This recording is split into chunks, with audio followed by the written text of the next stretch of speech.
They said Gravus-4 was dead, tectonically unstable, chemically hostile, atmospherically thin, but dead. That was the point. The engineers of the 7th Colonial Terraforming Division were deployed not to fight, not to explore, but to lay foundations. Stabilization pylons, seismic suppressors, geoharmonic reinforcers, tools for breathing life into a corpse of rock and ash. We landed under red winds, the dropcraft splitting the dry air like a scalpel. Beneath us, the land groaned, not with motion, but with memory. It didn't shift. It remembered shifting. The ridges were too symmetrical, the fissures too patterned. Elion Tharsk felt it the moment his boots touched down. The ground wasn't solid. It was tense, like a muscle, waiting to contract. They were 600 strong. Soldiers, engineers, synth medics, all packed into Omega-13 like meat inside a mechanical ribcage. No one spoke of the last unit that came through this sector. They weren't listed as KIA. They just weren't listed anymore. Tharsk had read between the lines. He always read between things. His thoughts, his scars, his court-martial papers. Gravus-4 was his penance. A mission for the condemned disguised as logistics. And maybe that's why they chose him. Because something in him was already broken, already numb to the wrong kinds of silence. The first time they drove a stabilizer into the crust, it screamed, not out loud, not in any conventional sense, but through the instruments. The sonar howled, the echo maps glitched, the frequency bands lit up like Christmas across the spectrum. But Ilka Sane, the neurobiologist embedded with the squad, didn't flinch. She stared at the waveforms with pupils like pinholes and whispered something no one heard. Something about patterned resonance, about neural frequencies mimicked by non-biological terrain. Tharsk asked her twice to repeat it. She never did. By day 3, things were moving in the soil. Not animals, not machines, not even things. Just movement. Directionless, but deliberate. Like a thought trying to find form. One of the engineers, Kevra, lost a leg to a sudden collapse. The ground split under him and swallowed his lower half like it was biting. When they pulled him out, his blood wasn't red. It was gray, clotted with the dust they hadn't identified yet. And even sedated, he kept muttering coordinates. Ones he shouldn't have known. Ones that pointed not to supply caches, but to geological anomalies logged by a long-defunct alien species. At night, the camp was quiet. Too quiet. No insects, no wind, no shifting terrain. Just the low, pulsing hum that no one admitted hearing. It wasn't mechanical. It wasn't natural. It was deeper, subcutaneous.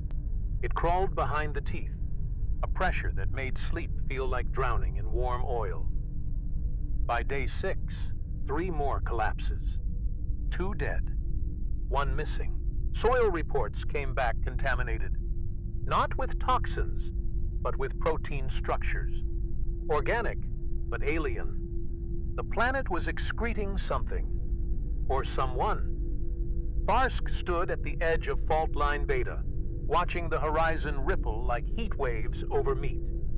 His comms officer, Lieutenant Mayer, reported ghost signals. Brief bursts of coded data on encrypted channels. Language unknown, rhythm biological. Like heartbeat Morse. They traced it to the grave of the first squad. The bodies had never been recovered. But the signals pulsed in time with something deep below. Something rising. Something remembering how to think. Ilka began sleeping beside the seismograph as if the patterns might whisper to her in dreams. She spoke less with words and more with gestures now. Slow, deliberate, like trying not to disturb something already watching. She traced lines across the holographic soil charts, veins of stress convergence that looked less like tectonic plates and more like cortical folds. Elian watched her without blinking, the way she moved, the way her breath synced with the machine's rhythm. It was as if she'd found a pulse and didn't want to lose it. He told himself it was just stress, but somewhere beneath the bedrock of that thought, he knew better. The Omega-13 unit followed protocol, burying the dead in vacuum-sealed synth sarcophagi, tagged and coded. But by day 9, the graves began to rise. The earth pushed them up, not violently, but precisely, like an exhalation. The sarcophagi were unsealed from within. No signs of trauma. No missing bodies. Just empty shells, slick with a viscous membrane that smelled like oxidized iron and burnt teeth. Tharsk didn't log the events. He simply stood over the graves, his hand resting on the grip of his pulse sidearm, and asked the dirt, not the air, why now? By day 12, the trenches dug for stabilization started rearranging themselves. Structures shifted overnight. Cables coiled like tendons, reinforcing unnatural curves. The engineers assumed sabotage. Tharsk assumed design. He walked the perimeter in silence, watching the terrain harden where they needed it soft, liquefy where they needed it stable. It was planning against them. Not randomly, not instinctively, tactically. Every displacement felt like a thought being redirected. The war wasn't coming. It was already here, and they were building inside its brain. Ilka finally spoke that night.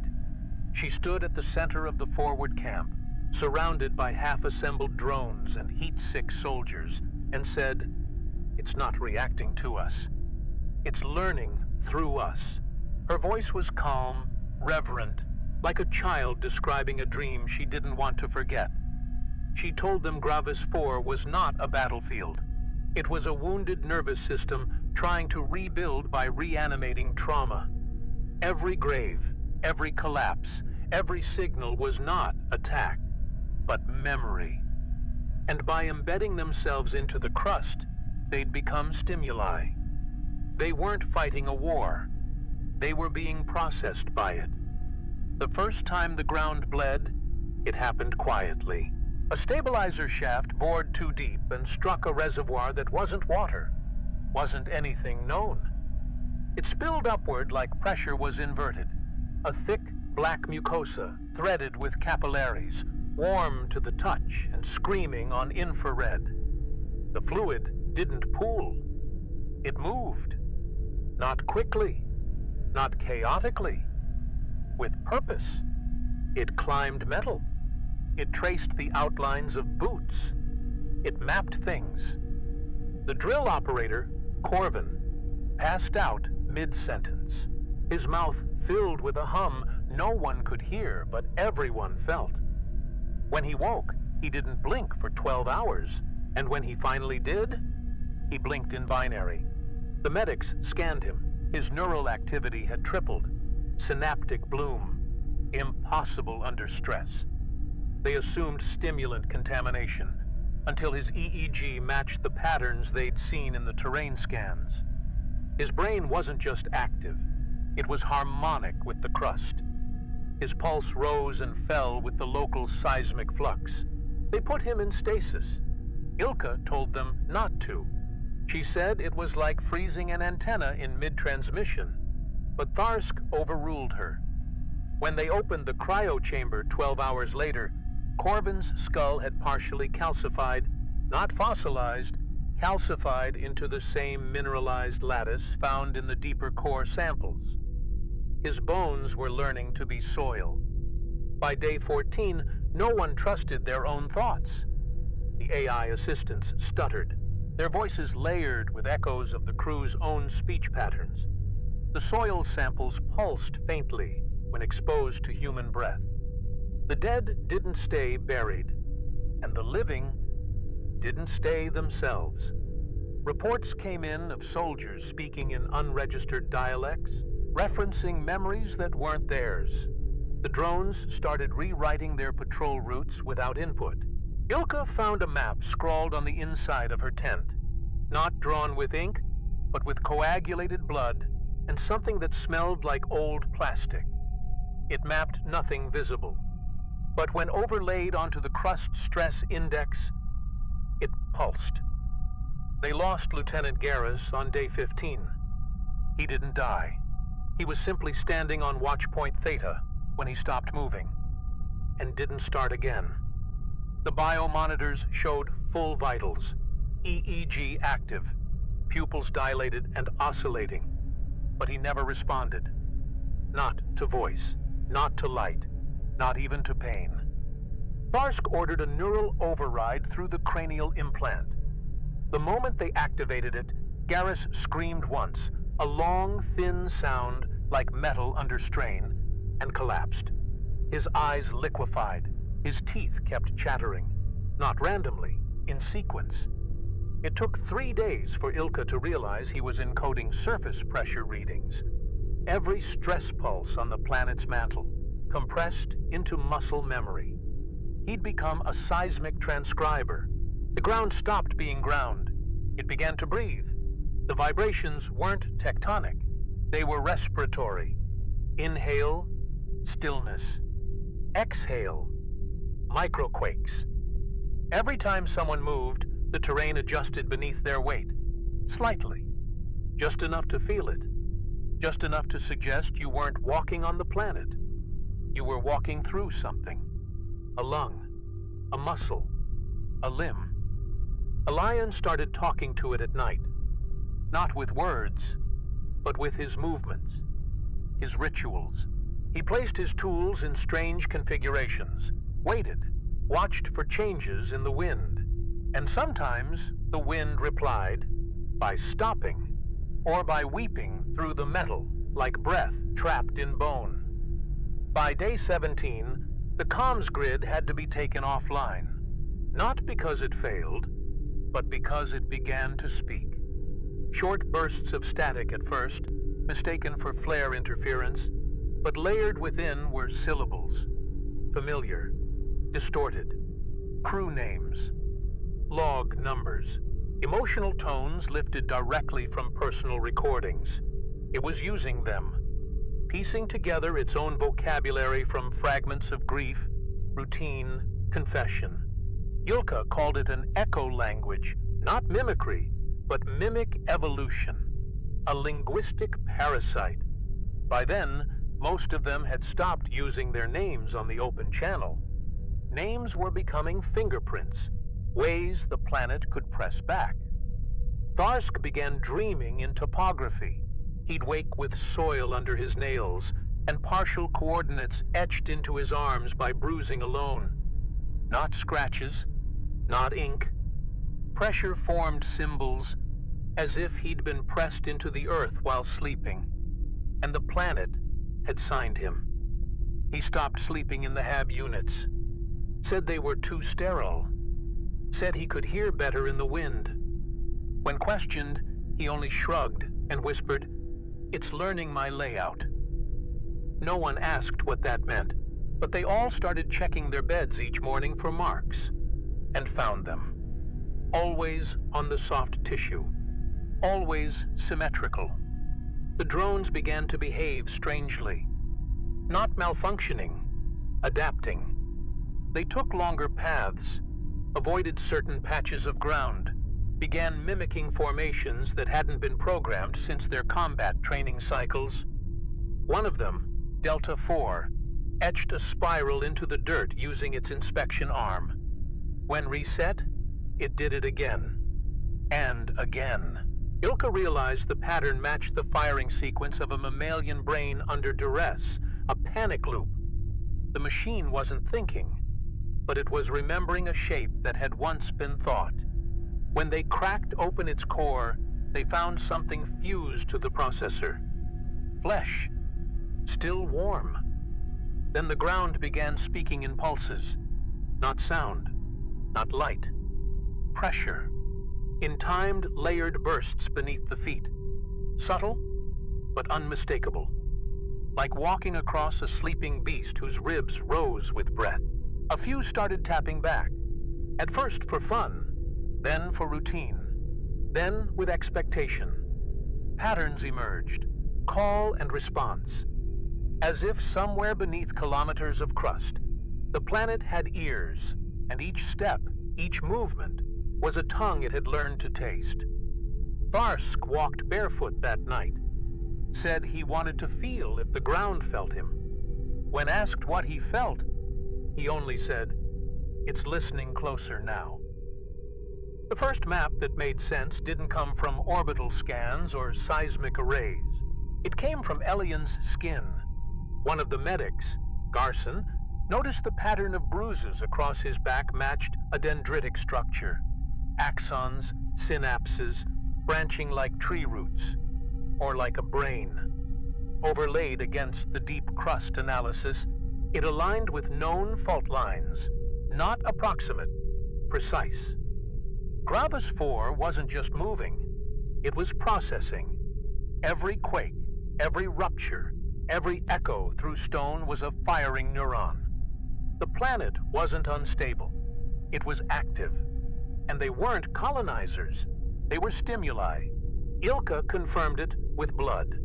She'd been testing soil samples contaminated with fluid from the black reservoirs, then compared them to the proteins forming in the blood of exposed personnel. There was cross-compatibility, not infection, integration. The planet's biosubstrate wasn't rejecting their biology. It was adopting it, folding it in. She called it a parasymbiotic assimilation, a mutual encoding of identity. But Tharsk saw it for what it was, a recruitment. They were being drafted into something ancient, and whatever Gravus-4 had once been, it now needed them to remember how to be whole. The ruins confirmed it. A collapsed basin revealed what the team believed at first to be fossilized architecture. But the angles were too soft, the shapes too fluid. The structures weren't buildings, they were cortical stabilizers. Organosynthetic interfaces designed to guide consciousness across planetary scale. Not built by the current form of the planet, but built into it. Prison architecture, neurological restraints. The glyphs etched into the fossil stone weren't warnings, they were apologies, repeating in endless spirals, "Forgive the mind that does not sleep." Ilka stared at them for hours. When she turned away, her eyes no longer tracked like human eyes. By then, silence was no longer possible. The ground hissed with neural static, low, constant pressure beneath the skin, like tinnitus in the bones. Thoughts became infected with rhythm. Memory began to loop. Tharsk wrote the same entry into the logbook for 5 consecutive days, word for word, before he realized he was reciting coordinates in his sleep. When decoded, they matched not a location, but a pathway. A vector that passed through no recognizable terrain, but mirrored the neural link map of a cerebral cortex. He was walking through a thought, a long, slow signal waiting to complete. Waiting for more neurons, more bodies. The dead returned, not animated, not reanimated, reintegrated, reassembled from flesh and soil, metal and memory. Their shapes weren't always right. Too many limbs, eyes in the wrong places, bones calcified into antennae. But they moved with purpose. They didn't speak. They transmitted. Standing still, humming at frequencies that infected equipment with impossible data. Log entries from ships lost centuries ago. Names from pre-colonial archives. Pulses that, when run through military cipher tools, decrypted as I remember the fire. Gravus-4 was not just alive.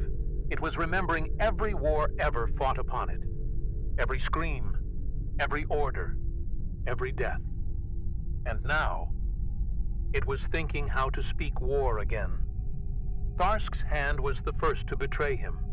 It began with a tremor, not nervous, but responsive. Every time he neared exposed soil, the muscles in his palm would clench without instruction. Then came the heat, a fever localized to the bone. The medics couldn't explain it. His blood work was clean, neural readings unchanged. But the bones themselves had shifted. Slightly, angles too refined, as if shaped by pressure over millennia.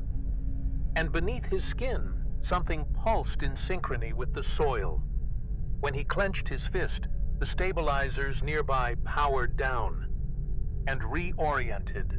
He stopped sleeping after that. Not out of fear, but because he wasn't sure if the dreams were his anymore. Omega-13 collapsed in less than 48 hours. Not destroyed. Repurposed.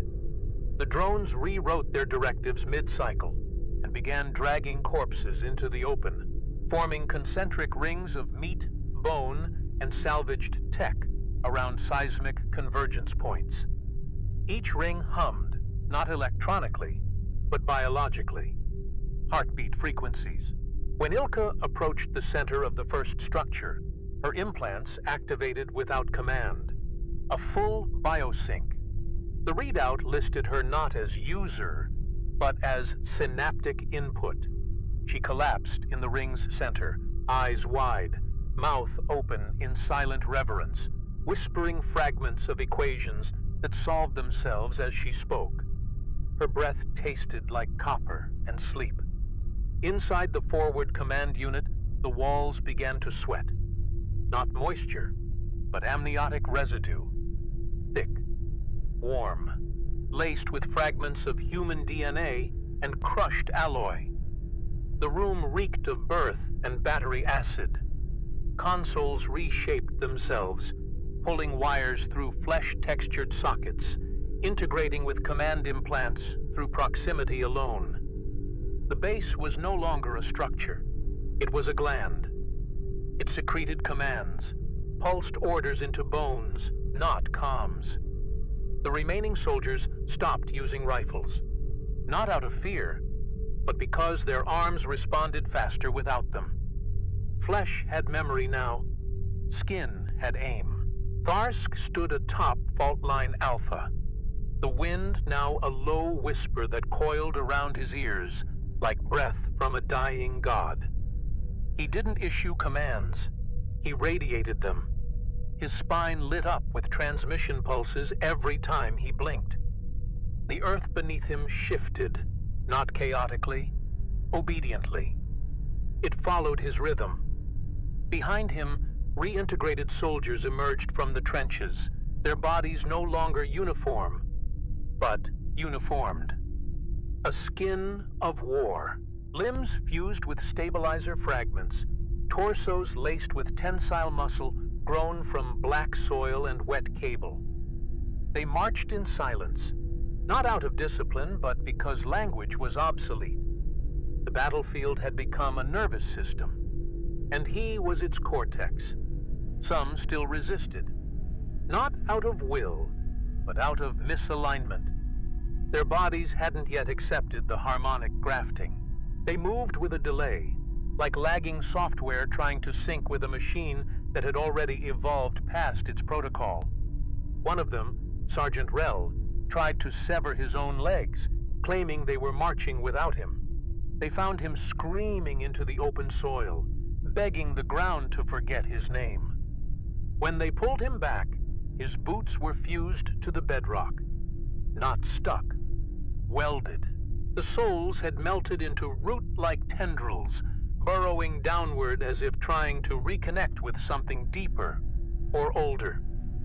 Inside the medical dome, the cryotanks began thawing prematurely. Not from malfunction, from command. But no one had entered the override codes. The liquid inside them had changed color. No longer sterile blue, but a sick amber, thick as infected sap. And the bodies inside, not all of them were the ones that had gone in. Some were larger. Some had bones where there shouldn't be. One tank contained a version of Ilka, her skull distended and open, housing what looked like a pulsating core of optic nerves. She moved when no one looked. She whispered when no one breathed. And when one of the techs screamed, her image showed up on all screens, smiling. The concept of time began to fracture. Not in theory, in blood. Heartbeats no longer matched clocks. Pulses surged with tectonic rhythms, independent of sleep, hunger, or thought. Soldiers would freeze mid-sentence, then resume hours later, as if nothing had passed. Data logs showed entries with impossible timestamps. Reports written before they were recorded. Thoughts synced to future events. The planet wasn't just absorbing them, it was folding them into its own chronology. Memory became architecture. Pain became instruction. One corporal hanged herself with a fiber optic cable, and when they cut her down, her eyes had turned inward and were still watching. Elion began shedding. Not skin, identity. His voice deepened, slowed, then multiplied. Not echoes, harmonics. Each tone layered with another fragment of his past, as if his memories had become vocal cords. He no longer needed to speak. When he opened his mouth, seismic pulses radiated from his chest, shaping the terrain like breath shapes glass. The others followed him now, not through hierarchy, but resonance. Wherever he walked, the ground softened. Walls leaned toward him. The planet bent slightly along his axis, and above them all, in the sky that never blinked, something enormous stirred beneath the crust and began to listen. They found Ilka half buried at the edge of the core rift, her skin crystallized into a semi-translucent sheath that pulsed with ambient radiation. She was smiling, not in peace, but in completion. Beneath her sternum, something blinked. A synthetic node fused with her heart, emitting low-frequency pings in perfect sync with the planet's deep mantle quakes. She whispered in 3 voices, each one a layer of code and memory, none of them entirely hers. "It doesn't need to consume us," she said. "Just finish thinking through us." Tharsk knelt beside her, placed his hand on her chest, and for a moment felt his own heartbeat stagger to match. The detonation codes were still buried in the first drill site. 9 stabilization cores, each capable of triggering a tectonic cascade if ruptured together.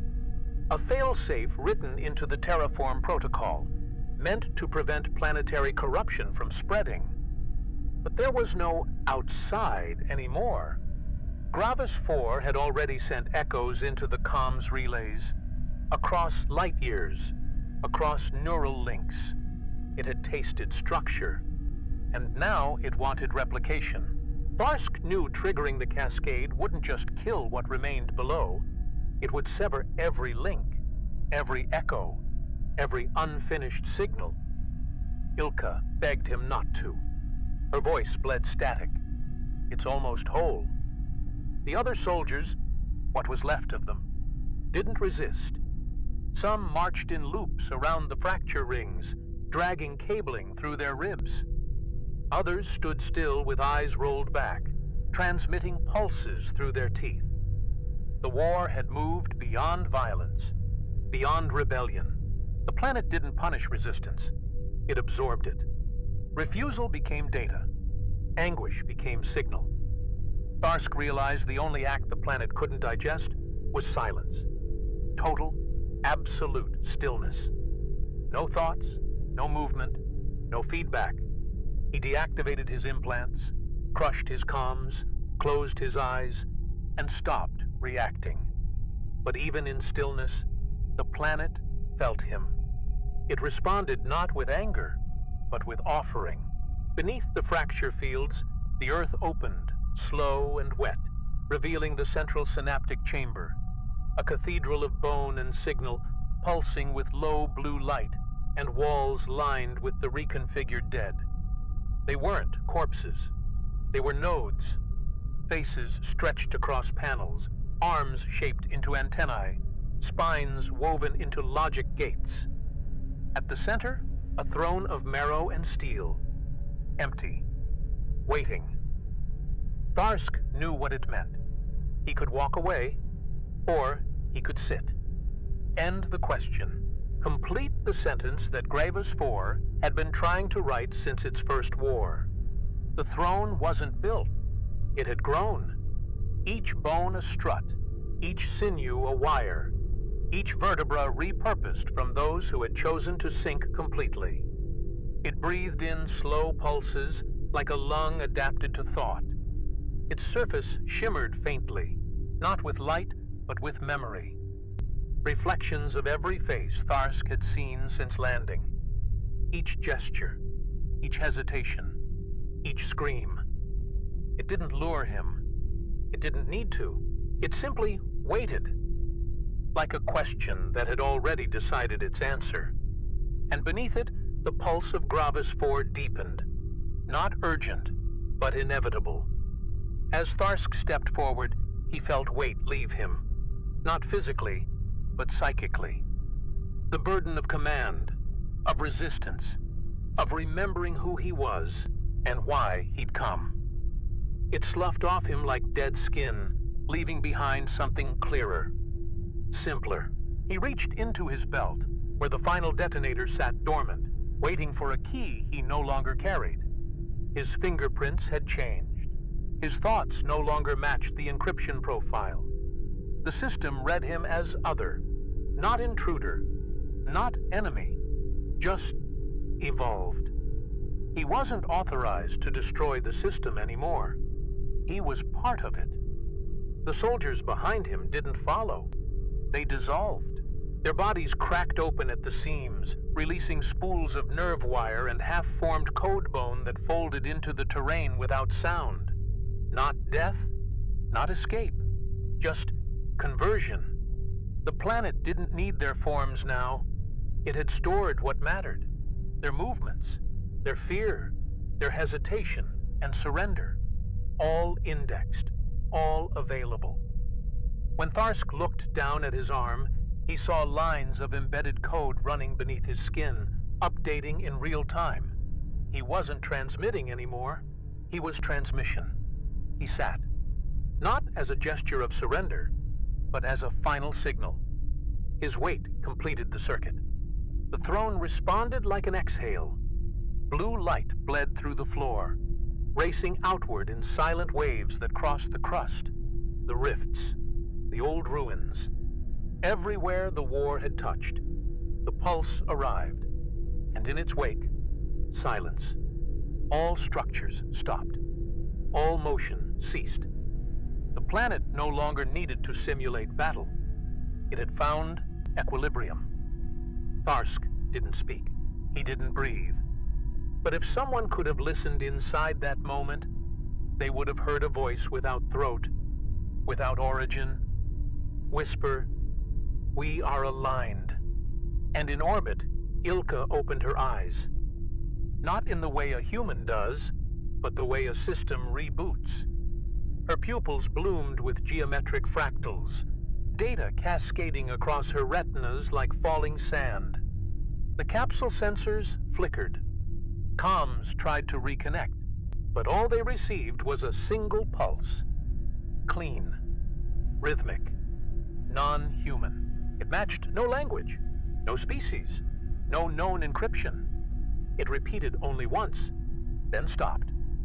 The capsule rotated slowly in zero gravity, drifting toward open stars, and inside her chest, something small and warm beat in time with a planet that no longer needed war, only structure. Far below the silent crust, new tunnels branch outward from the throne room. Not carved, but grown. Calcified corridors, pulsing with low light, weave through mineral and memory, their curves echoing neural pathways more than engineering logic. Within them, the restructured dead drift in slow procession. Not ghosts, not replicas, but echoes held together by tension and blood code.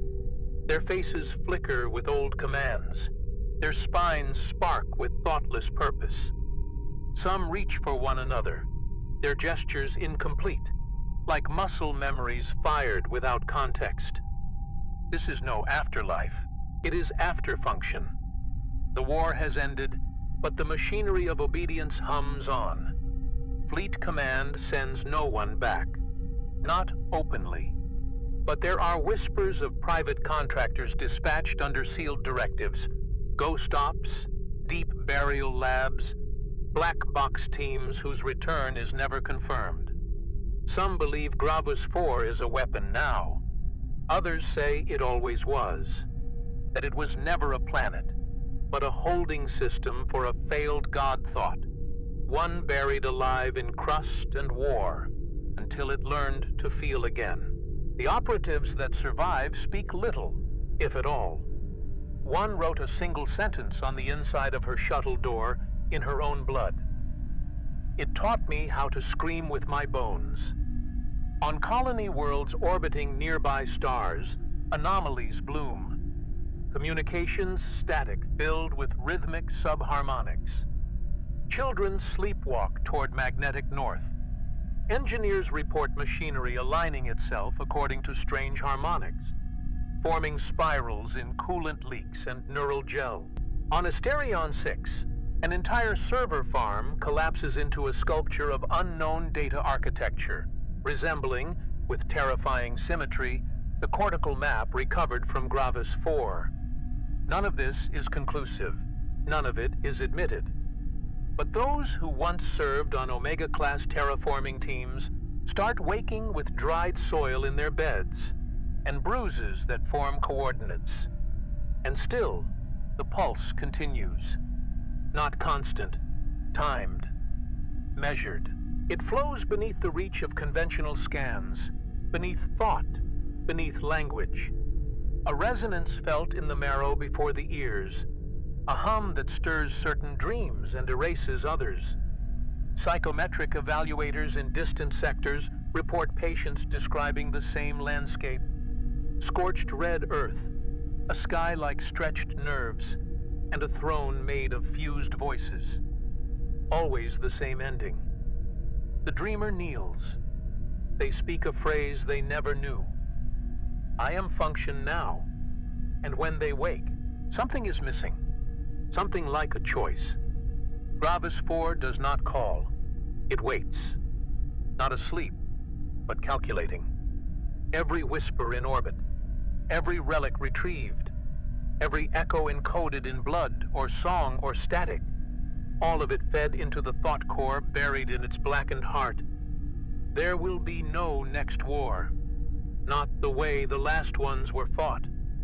This war is underneath us now, in the architecture of things we thought we built ourselves, and somewhere, in a child, or a drone, or a breath caught between frequencies, Gravus-4 begins its next thought. And it begins with the shape of a man, sitting down.